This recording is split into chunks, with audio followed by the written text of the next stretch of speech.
नमस्कार, मैं हूं मिथिलेश कुमार। आप देख रहे हैं समाचार भारत। समाचार भारत की टीम इस वक्त ग्राउंड जीरो से रिपोर्टिंग कर रही है हर नगर पंचायत की और वहां की नब्ज को टटोल रही है कि आखिर वहां की जनता और वहां के प्रत्याशियों का क्या राय है और विकास और डेवलपमेंट को लेकर उनकी क्या सोच है।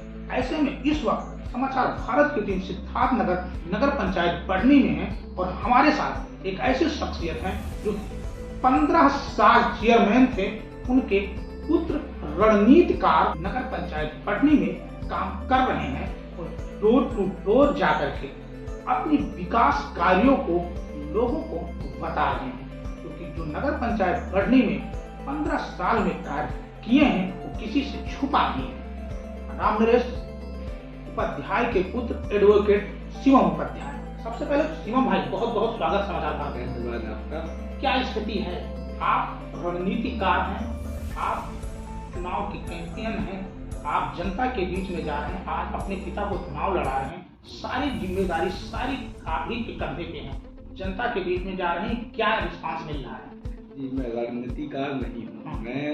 मैं तो बस जनता के बीच में चल रहा हूँ और मैं डोर टू डोर लोगों के बीच में पहुँच रहा हूँ और अपनी बात रख रहा हूँ।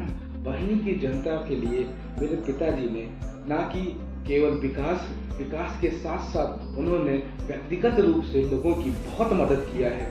मैं हर वार्ड में जाता हूँ, मैं उनका लड़का होकर मुझे बहुत गर्व महसूस होता है। ऐसे 96 से 97% की जनता है तो ये बोलती है राम नरेश उपाध्याय बहुत मर्द आदमी है। उसने विकास की तो ऐसा काम बढ़नी जैसा पूरे मंडल में कहीं हुआ है।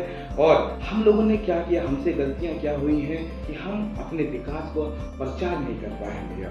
हम लोगों ने छोटी से बढ़नी जैसे कस्बे को तीन मैरिज हॉल, वो भी मात्र 1000 रुपए में, जो आप शहरों में जो आपको 50,000 लाख रुपए में मिलता है, वो राम नरेश उपाध्याय ने 1000 रुपए मात्र में तीन मैरिज हॉल देकर बढ़नी की जनता को उपहार दिया है।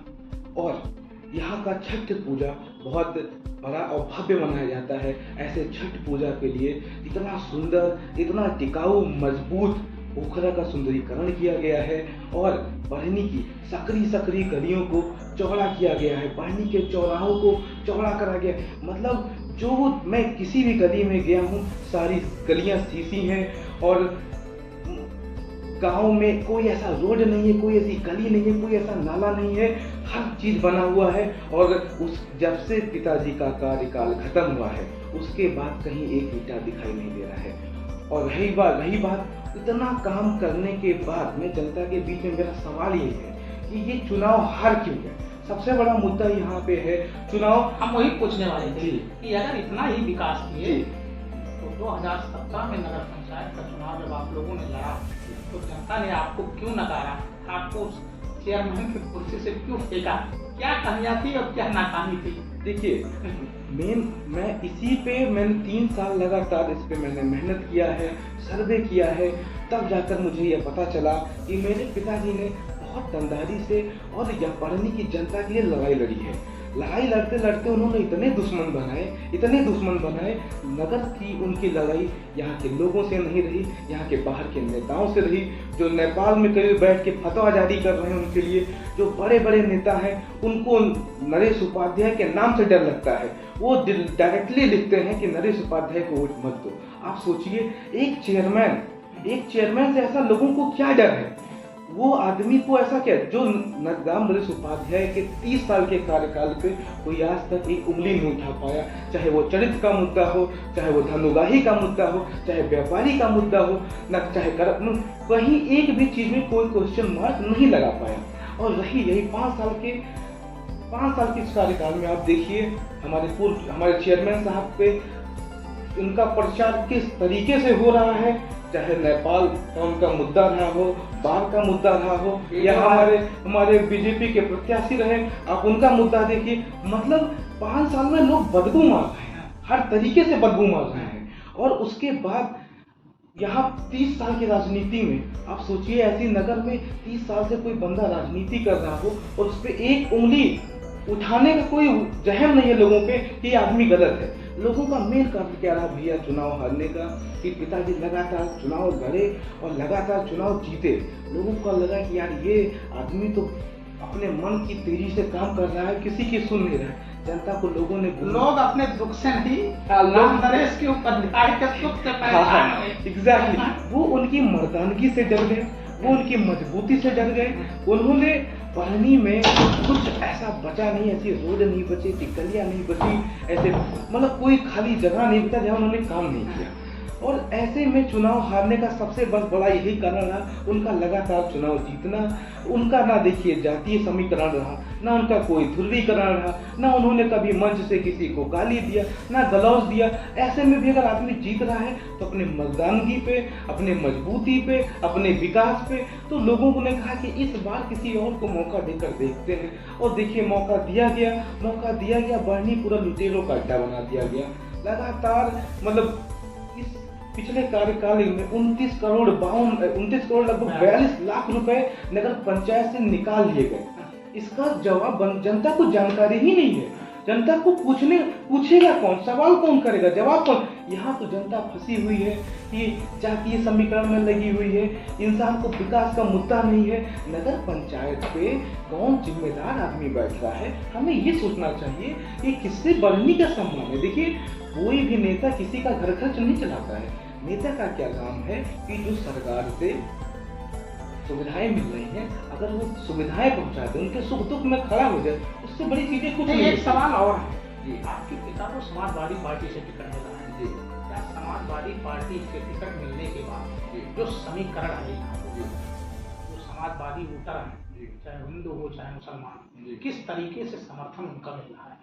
देखिए यहाँ पे बेसिकली पिताजी को जो सपोर्ट मिल रहा है, यहाँ पे अगर कहीं जातीय ध्रुवीकरण नहीं हुआ तो मैं वादा करता हूँ, मंच से मैं बोल सकता हूँ, आप चुनाव देख लीजिएगा, 70% 60% में अकेले पिताजी रहेंगे। उनका विकास के मुद्दे पे, चेहरे के मुद्दे पे अगर चुनाव हुआ, पर्सनालिटी के मुद्दे पे चुनाव हुआ तो कोई दूर तक यहाँ पे दिखेगा नहीं। इस चुनाव में मैंने देखा हूँ कि चुनाव भले ही आपके पिता राम नरेश उपाध्याय लड़ रहे हैं, लेकिन फील्ड में समाज के लिए चैंपियन की बात अगर जाती है तो सबसे ज्यादा एक ही चेहरा नजर आता है, एडवोकेट युवा मोर्चा है। तो सारा जिम्मेदारी, सारा मदार कंधे पे आपके लिया है, आपके साथ की बात है, और आप यूथ हैं।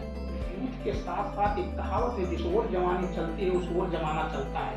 नगर पंचायत के युवाओं के लिए आप यूथ हैं, जब वो जाते हैं तो युवाओं से क्या प्रेरणा मिलती है, किस तरीके से वो मोटिवेट करते हैं? देखिए मुझे तो लोगों का उत्साह देख के मुझे बहुत कॉन्फिडेंस आता है। यहाँ के लोग मुझे बहुत सम्मान दे रहे हैं, बहुत मान दे रहे हैं। मुझे बहुत अच्छा लग रहा है।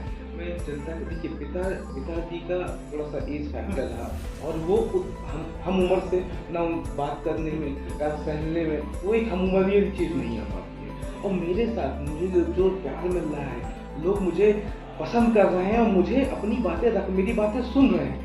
कोई इनको बताने वाला नहीं था, कोई इनको समझाने वाला नहीं था। मैं डोर टू डोर, घर घर जाके अपनी बात रख रहा हूँ, और लोगों को पता चला कि अच्छा बाबा ने ये भी काम किया है, बाबा ने ये भी काम किया है। और यहाँ पे काम को कोई बताने वाला नहीं है, कोई प्रचार कर। यहाँ पे इंसान प्रचार क्या कर रहा है? रूमर। यहाँ बरनी को अगर जिस दिन मैंने रूमर से बचा दिया तो ये बरनी का चुनाव खत्म हो जाएगा। यहाँ पे राजनीति, जो कई लोगों की दुकानें ही बंद हो जाएंगी। तो इसी कारण राजनीतिक उनकी दुकान न चलती रहे, इसी कारण दुष्प्रचार करते रहते हैं। जी। अच्छा, आगे की रणनीति, आप युवा हैं और आप जनता में 15 साल की जो विकास और डेवलपमेंट की बात करते हैं उनके बीच रखते हैं। अब 11 तारीख को यहाँ वोटिंग है।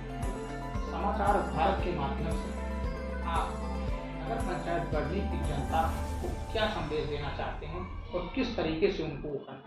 मैं लोगों से मेरा रिक्वेस्ट है कि एक ऐसे चेहरे को चुनाव जिताइए जो बरनी का मान सम्मान बचाए।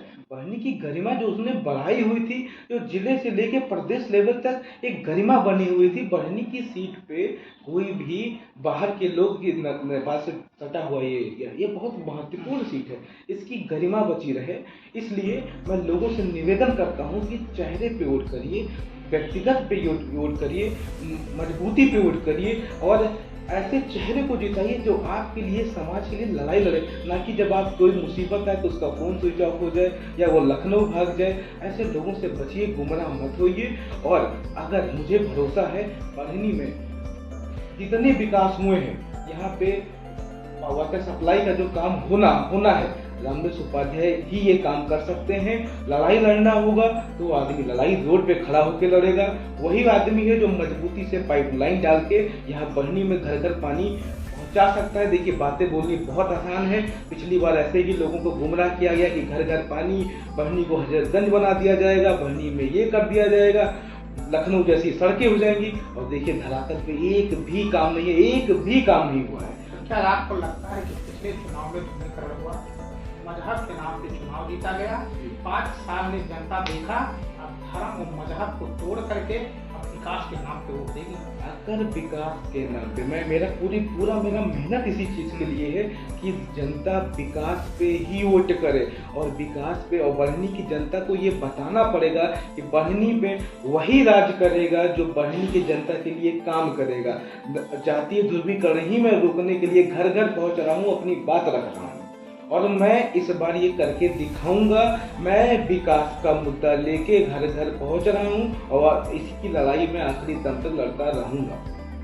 तो ये थे एडवोकेट शिवम उपाध्याय, पूर्व चेयरमैन राम नरेश उपाध्याय के पुत्र। 2023 में पूरी जिम्मेदारी इन्हीं के कंधे पे चुनाव, एक डोर टू डोर कैंपेन कर रहे हैं और अपनी टीम के 15 साल की जो मेहनत पंचायत बढ़ने में योगदान दिए हैं, विकास का, उसको घर घर लोगों तक पहुंचाने का काम कर रहे हैं। और इनका कहना है कि पिछले चुनाव में जात धर्म मजहब में लोग बट करके वोट तो दे दिए, लेकिन 5 साल में पछताना पड़ा। और इस बार अब हम जनता के बीच में जा रहे हैं तो लोग कह रहे हैं कि इस बार मुझसे पिछली बार गलती हुई, लेकिन इस बार गलती नहीं होगी, और अब हम जात धर्म मजहब को तोड़ करके हम विकास के मुद्दे पर वोट देंगे। तो यहाँ पे 11 मई को वोटिंग है, 13 को काउंटिंग है। अब पता चलेगा, जब 11 मई को चुनाव होगा तो फैसला किसके पक्ष में जाता है, ये तो 13 मई को जब गिनती शुरू होगा तभी पता चलेगा। मिथिलेश कुमार, समाचार भारत, नगर पंचायत बढ़नी, सिद्धार्थनगर।